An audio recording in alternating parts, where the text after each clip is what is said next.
The Canadian Caper, Escape from Iran. G'day guys, how's it going? My name is AussieTash. After my most recent video, Tom Broker Explains Canada to America, I received so many suggestions saying, Tash, you have to look at the Canadian Caper, Escape from Iran, based on the 2012 Argo movie starring Ben Affleck. Really looking forward to hear the Canadian side. Haven't seen Argo the movie yet, but this really interests me. So I'm looking forward to getting into it. Before we do, guys, please make sure to jump on, hit that subscribe button. That would really help me out. Okay, let's go. The Canadian Caper, Escape from Iran. When the Islamic Iranian Revolution overthrew the current government back in 1979, students in support of the revolution took control of the US Embassy in Tehran, taking most of the American personnel hostage. I say most because 6 managed to escape. Okay. And the covert mission to bring them back to the United States? Well, that's the topic of today's video. All right. This is the Canadian Caper. They're burning American flags. The Islamic Iranian Revolution in 1979 saw the US-based Shah of Iran and his government overthrown and replaced by the Ayatollah Khomeini. In the chaos of revolution, a group of student revolutionaries stormed the US Embassy in Tehran and on the 4th of November 1979 gained control of the embassy and took 52 American diplomats hostage.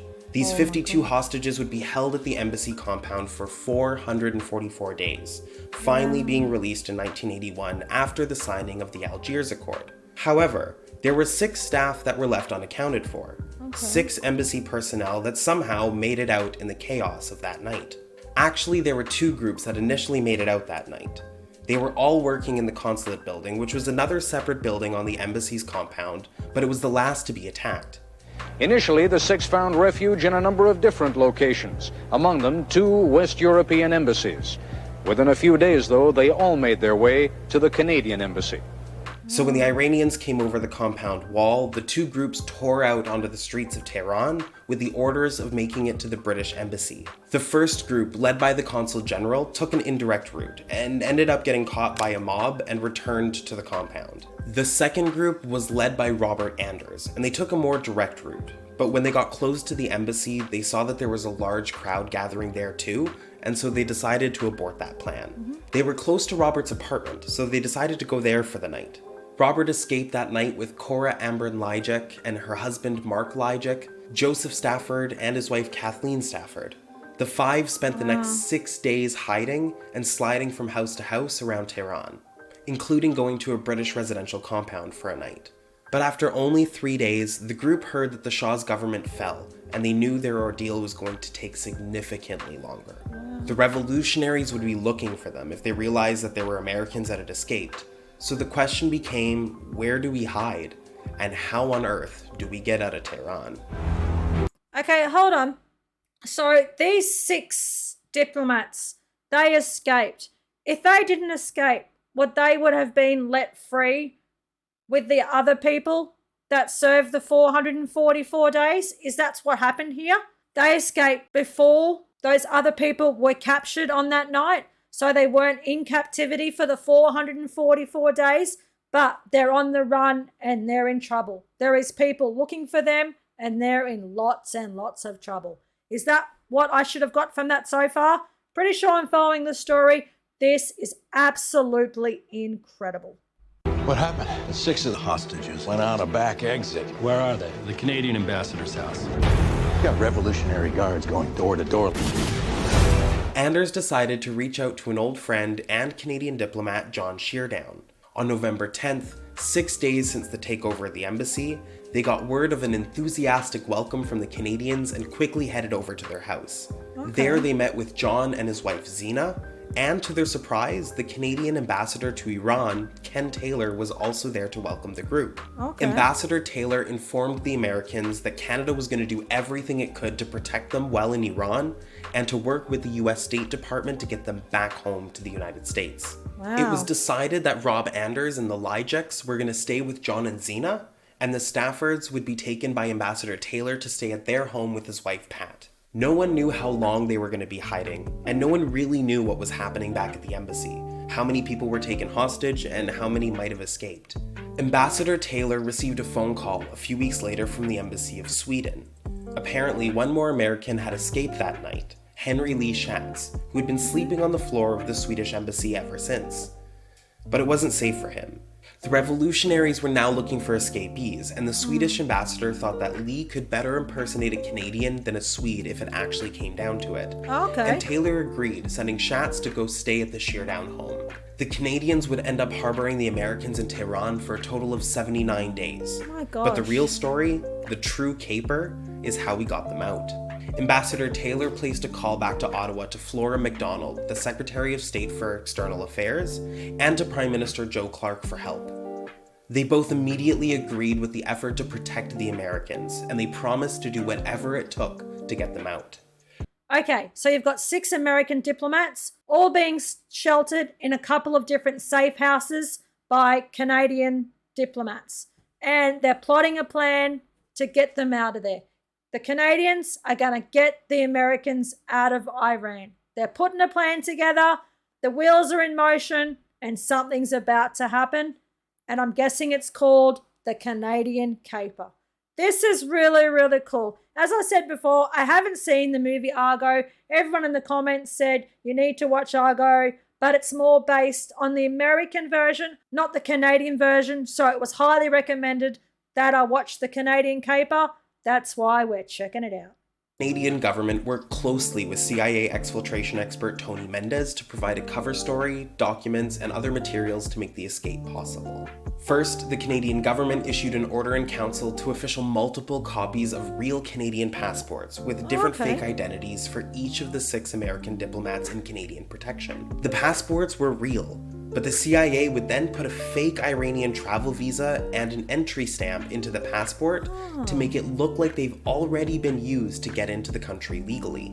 CIA agent Mendez worked closely with Canadian agents in Ottawa to develop the story, and although they made a whole bunch of different identities for a variety of situations, the cover story that was eventually selected had the 6 diplomats pretending to be a Hollywood film crew, out scouting movie locations for a sci-fi film with a set on a planet with a Middle Eastern deserty feel called Argo. That's cool, man. They're a Canadian film crew for a science fiction movie. I fly into Tehran. We all fly out together as a film crew. I need you to help me make a fake movie. So you want to come to Hollywood and act like a big shot without actually doing anything? Yeah. You'll fit right in. Don't get me wrong, Argo was a fake movie, and it was never going to be real, but it was the realest fake movie ever created. To make the cover story believable, Mendez enlisted the help of John Chambers, who was a veteran makeup artist from Hollywood. Together they set up an actual office on Sunset Boulevard in Los Angeles named Studio 6 Productions, a nod to the 6 diplomats they were working to rescue. They had someone sit in that office just in case anyone called to verify if the movie and the studio were real. They took out ads in LA newspapers, they hosted film parties at LA nightclubs, and they placed posters about the studio and the film in both Variety and Hollywood Reporter magazines. Holy moly! Just so that if anyone started to ask questions to anyone in Hollywood, Bryan they Cranston? would probably be like, oh yeah, I've heard of Studio 6, and I think they're making that movie called Argo. This whole time, Canada was playing it cool with the Iranians and pretending nothing was wrong. But in the background, we were making plans to shut down our own embassy in Tehran. We were secretly flying out non-essential staff, and the American diplomats continued to pass their time in hiding playing cards and Scrabble. Whoa, okay, stop the cameras, stop the cameras. This is absolutely incredible. Okay, so the plan to get them out was called Argo, and then the movie's called Argo. But the plan is based around on these 6 diplomats being studio movie makers, and the reason why they're over there is because they're looking for a set to make their sci-fi movie, and that's what their fake visas say. Oh my gosh, this is absolutely incredible. It's like a fake movie to get them out that was also turned into a Hollywood movie decades later. This is absolutely incredible. Absolutely incredible. Can you believe they even set up like a studio? They ran ads in the paper. They were making it look so legit. This movie was happening. That's why these people were over in Iran. They weren't diplomats at all. They were members of a Hollywood movie film production team. That's crazy, isn't it? Absolutely crazy. This movie, I know I'm hearing that it's more based on the American side, not the Canadian side, but it stars John Goodman and Bryan Cranston. I absolutely love Bryan Cranston, so I might even check this movie out. Tensions started to rise when there was a flurry of activity outside the Canadian embassy, and some suspicious phone calls to both the Taylor and Sherdown residences made them think that they might have been discovered. Okay. It was time to go. Yeah. But just before Mendez and a CIA colleague nicknamed Julio left for Iran, a Canadian staffer in Ottawa realized that they had made a mistake on the fake Iranian visas. The date that they had stamped on the visa was wrong, because the Iranian year starts in the spring and not in January.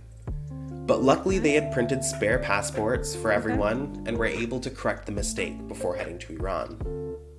Tony Mendez and Julio landed in Tehran in late January 1980, and they headed to the residence of Canadian Ambassador Ken Taylor.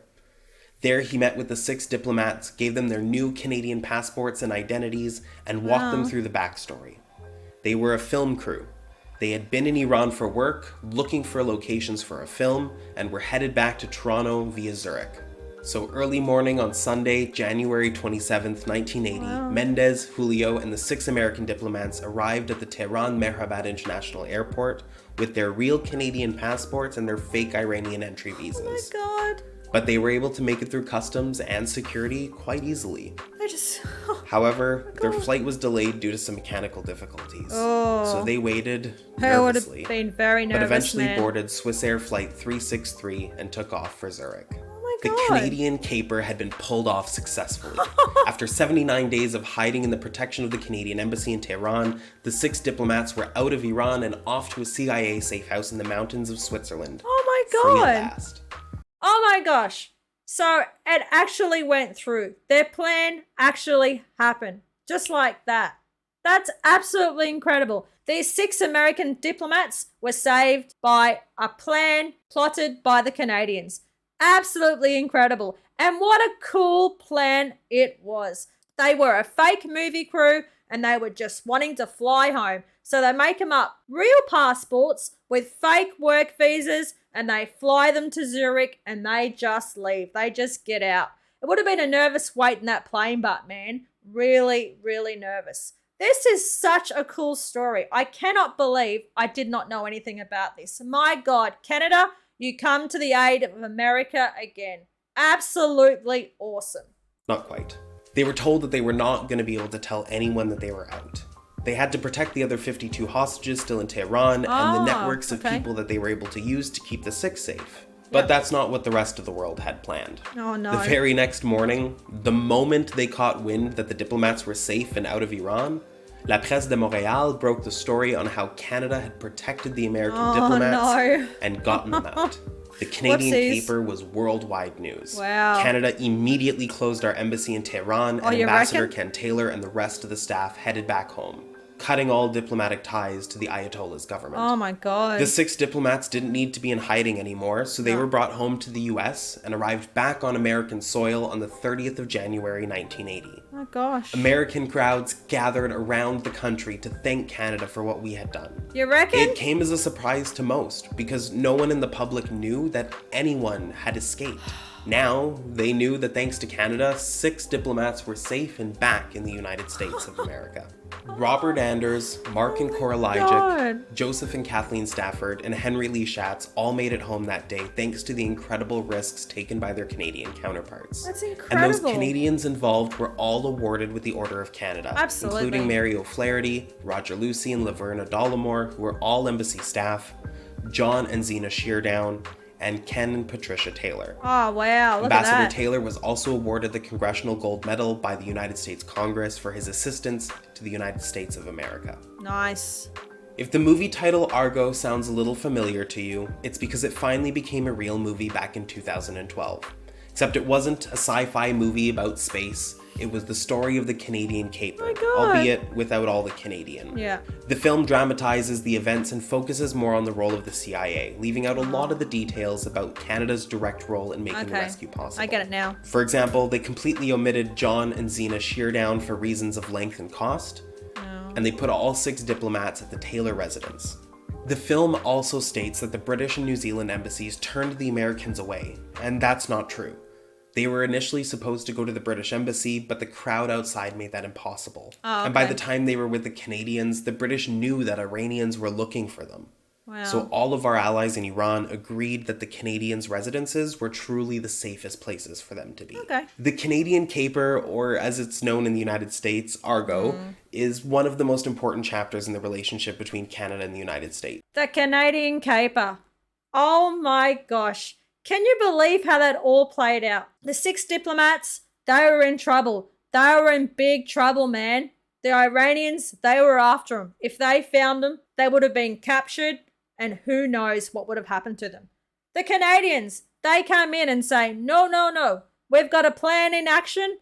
Let's go. Canada and America, you definitely have that frenemies relationship going on, don't you? You guys help each other when you're in need. Canada, you helped out America in the Canadian Caper and Gander 9/11. America, you helped out Canada in the Halifax explosion when Boston, Massachusetts come to your aid. What a fantastic story this was. So glad it was recommended to me. Guys, if you enjoyed it, please jump on, smash the like button, leave a comment. Remember to subscribe. That'll really help me out. Cheers from down under. Take care. Bye.